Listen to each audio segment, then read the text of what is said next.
Hey, what's up, everyone? I hope everyone's having a great day. It's Nigel here. Thank you so much for tuning into my channel. Today is my back day. I just finished up my pre-workout meal. I like to eat eggs pre-workout with some fruit. I had a banana, which, eggs and banana. I usually like to have that, like a pre-workout meal or some sort of fruit along with my eggs. I have 3 whole eggs and I have 2 to 3 egg whites. That's how I usually do it there.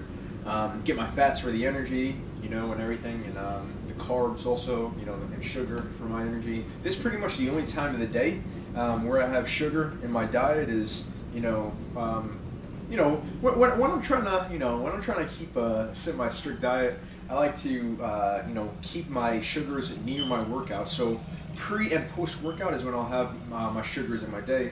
The rest of the day is filled with, just regular carbs like rice, oatmeal. I wish I had more to tell you, but I kind of only eat rice and oatmeal. I eat a lot of that. I eat a lot of that stuff, honestly. I eat some sweet potatoes here and there, but rice and oatmeal is kind of like my go-to along with like my fruits around the workout time. So that's how I pretty much have my day. I usually have one meal like at the end of the night. I usually have like a shake with just fat, no carb at the end of the night. But that's just something I've been doing. But anyway. Today I'd like to speak about, I want to take you through a little warm-up that I have to warm up the upper body and prevent injury. I've been doing this for such a long time. It's injury prevention, and I take that very seriously, and I think everyone should take it seriously. On upper and lower body days, I'm always doing a dynamic warm-up, meaning a workout that kind of imitates the workout. You want to be in motion doing these stretches before the workout, and then after the workout is when you can do the sit down and tuck your toes type stretch. But before the workout, you want to keep everything moving. So I'm doing back today. So I'm actually going to show you a resistance band stretch that I like to do. I'm going to go through really quickly. All right. So first, I like to take the band here, and I have a little leeway on the sides here. That's you can start out here. You can start out at the ends of it. That's fine. But I like kind of choke up a little bit. I'm referencing like back in the day when you used to choke up on your bat, you used to grab it a little higher, instead of at the bottom of the bat, you grab it a little higher. That's what I reference that to. But I just choke up on the bar a little bit, on the band a little bit, and this is my first stretch. I keep my shoulders dropped, I keep my elbows extended, I keep my glutes and my core tight, so there's no rounding in my lower back as I do this stretch. I don't want to be sitting here like this. I want to be straight up. So keeping your core and keeping your glutes tight will keep that for you. So I keep that throughout. I always try to be conscious of that, man. It's definitely from my last job, honestly. My last training facility I used to work at. I won't name names, but I learned a lot from there. So I took a lot of these things to go. So basically, the first one down here, like I said, glutes tight, core tight, shoulders drop, elbows straight out, and we're just gonna pull apart down here. All right. So you're just gonna pull apart down here. We're gonna go for about 10. 6, 7, 8, 9, 10. All right, then I bring it up towards my chest. 1, 2, 3. Same thing. 4, 5, 6, 7, 8, 9, 10. Then what I do after that is I keep pulling this apart here. All right, I'm always trying to build the resistance on there. So I'm always pulling this apart here, even when I'm doing these stretches, coming out. But I'm pulling it apart from the bottom down here, and I'm bringing it up to the top of my head. All right, and I'm going to repeat that. As I'm bringing it to the top of my head, I'm keeping my shoulders dropped, my core tight, my glutes squeezed, and I'm keeping my elbows straight. And I'm pulling this apart as I'm raising it above my head here. It feels really good. It feels really good, but and you also got to breathe with it too. When stretching, you never want to hold your breath. Next one is going to be behind our back. I'll show you a side view. So we're going to go behind our back with it, starting at the top of our head, going right back. Trying to keep the elbows straight, shoulders dropped. Elbows straight, shoulders drop.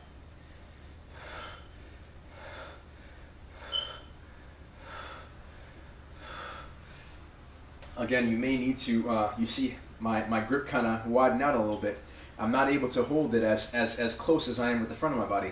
Going behind your back is a little tougher, so you might have to just, readjust your grip on there.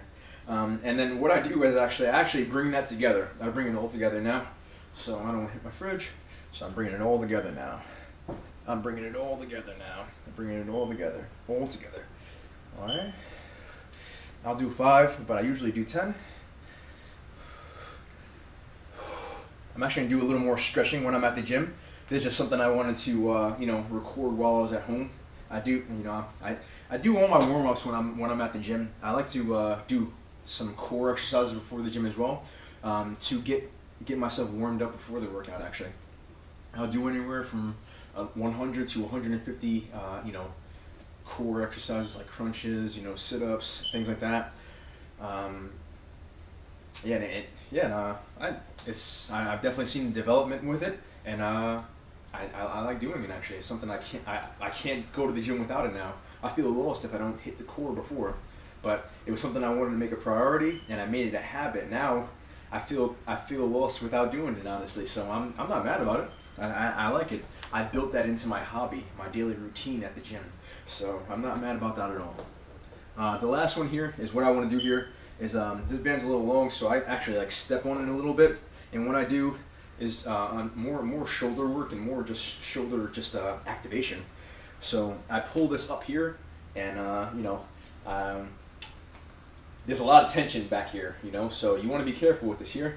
But I just like to lean on this side and just feel a pull like in my shoulder. I just like to feel a pull in my shoulder, and again I'm breathing. I'm just breathing at this time. You might feel a little pull in the tricep as well, but again, I'll show you guys a side view of this. Again, it's just coming back on the side of you here. All right, you just want to sit there and rest. Just build up that shoulder mobility. Keep breathing, keep breathing, keep yourself open always. Never hold your breath when you're stretching. Same thing here. So I'm going to step on it a bit, build the resistance up, and I'm going to just sit here with this. Just totally just stretching my shoulder out in a different angle, safely. If I feel any pain, I'm stopping this immediately. But it's a really good stretch.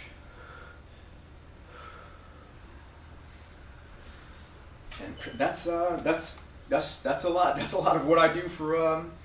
It's pretty much what I do for my stretches before the workout. And I hope everyone enjoys it. And I hope people use it. Honestly, I think it's injury preventative. Knock on wood, but I feel warmed up, every time I'm going in there. And that's another thing too. I'm not really gonna start a workout until I'm warmed up. I try to give myself time, so I'm not rushing to go to the gym. I'm not rushing first to go hit the weights immediately. I'm going to the stretching area first. I'm gonna get my body ready to go, and then once I hit the weights, I'm starting light, and I'm gonna work my way up there. That's just my philosophy.